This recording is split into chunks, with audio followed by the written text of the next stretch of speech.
Hello friends, నా పేరు Rizwana.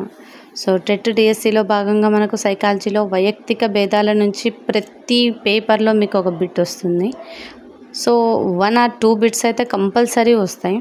So simple అండి, ఇది చిన్న టాపిక్, మీకు షార్ట్ అండ్ స్వీట్గా అర్థమయ్యేటట్టు చెప్తాను. వైయక్తిక భేదాలు అంటే ఏంటండి? ఒక వ్యక్తికి ఇంకో వ్యక్తికి మధ్య ఏదైతే భేదం ఉంటుందో, అంటే ఏదైతే లక్షణం డిఫరెన్స్గా ఉంటుందో దాన్నే వైయక్తిక భేదాలు అంటారండి. సో ఈ వైయక్తిక భేదాలు దేని మీద ఆధారపడి ఉంటాయి అంటే వాళ్ళు ఉండే వాతావరణంలో, ఆర్థిక స్థాయిని బట్టి, సమాజ స్థాయిని బట్టి సో డిఫరెంట్గా ఉంటాయండి. సో దీంట్లో మెయిన్గా పిల్లల్లో మనకు వైయక్తిక భేదాలు ఎక్కడెక్కడ కనిపిస్తాయి అంటే ప్రజ్ఞా పాఠవాల స్థాయి అండి. ప్రజ్ఞా పాఠవాల స్థాయి అంటే తరగతి గదిలో విద్యార్థులు ఎంతమంది ఉన్నా సరే కొంతమంది మాత్రం ఎక్కువగా చదువుతారు, కొంతమంది చాలా తక్కువగా చదువుతారు. సో అదొకటండి. నెక్స్ట్ శారీరక లక్షణాలు చూసుకుంటే కొంతమంది ఎలా ఉంటారండి? బలంగా, దృఢంగా ఉంటారు. కొంతమంది చాలా బలహీనంగా ఉంటారు, బరువులో కానివ్వండి, ఆకారంలో కానివ్వండి. నెక్స్ట్ ఏంటి? పాఠ్యాంశాల విషయాల సాధన అంటే మనం టీచర్స్ అందరికీ సేమ్ క్లాస్లో ప్రతి ఒక్క స్టూడెంట్స్కి సేమ్గా క్లాస్ చెప్తారు. బట్ కొంతమంది స్టూడెంట్స్ ఏంటి అంటే గ్రాస్పింగ్ పవర్ ఎక్కువగా ఉంటుంది, కొంతమంది స్టూడెంట్స్కి తొందరగా అర్థం కాదు క్లాసు. అలాంటి పిల్లల మధ్య వ్యత్యాసం కనిపిస్తుంది మనకు.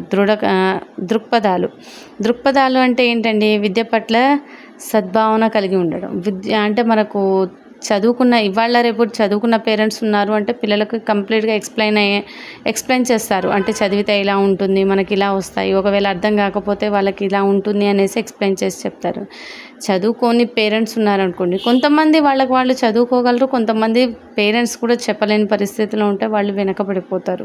సో అలా డిఫరెన్సెస్ వస్తాయండి. మూర్తిమత్వ లక్షణాలు అంటే కొంతమంది సిగ్గు ఎక్కువ, నిజాయితీగా ఉంటారు కానీ సిగ్గుపడతారు, గట్టిగా మాట్లాడలేవరు, వాళ్ళ అభిరుచులను తొందరగా చెప్పలేవరు, అలాంటివి ఉంటాయండి. అలాంటి డిఫరెన్సెస్ కనిపిస్తాయి. లైంగిక భేదాలు మనకు సమాజంలో కనిపిస్తుంటాయి.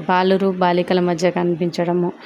సో ఉద్వేగాలు అంటే కొంతమందికి కోపం ఎక్కువ, కొంతమందికి అసూయ ఎక్కువ, కొంతమందికి ఆనందం ఎక్కువ, ప్రేమ ఎక్కువ, భయం ఎక్కువ, ఇలాంటివి డిఫరెన్సెస్ కూడా కనిపిస్తాయి. నెక్స్ట్ సాంఘిక పరిస్థితులు అంటే మనకు విలేజెస్లో ఉన్న పిల్లలకి అండ్ నార్మల్గా ఎట్లా అంటే పట్టణ ప్రాంతాల్లో ఉండే పిల్లలకి చాలా డిఫరెన్సెస్ ఉంటుందండి.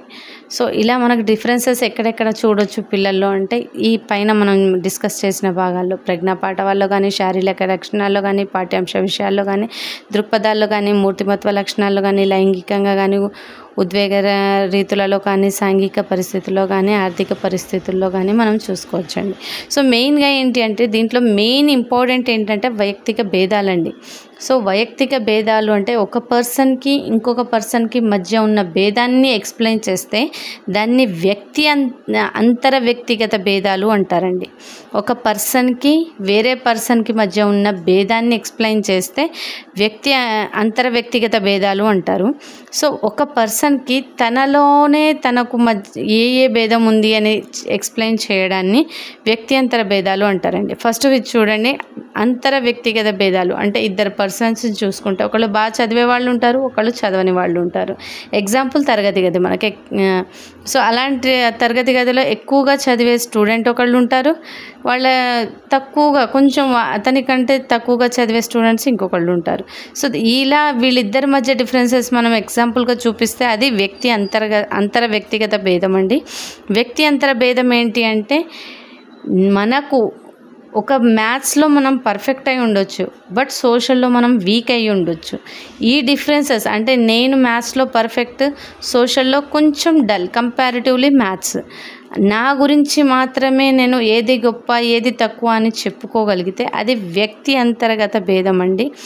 నన్ను నా పక్కన వేరే పర్సన్ని, ఆపోజిట్ పర్సన్ని మనం కంపేర్ చేస్తూ చెప్తే అది అంతర వ్యక్తిగత భేదాలండి. ఒకవేళ ఈ వీడియో మీకు నచ్చినట్లయితే లైక్ చేయండి, షేర్ చేయండి. మీకు ఇంకా ఎక్కువ క్లాసెస్ కావాలి అంటే సబ్స్క్రైబ్ చేసుకోండి. థ్యాంక్ యూ సో మచ్ అండి.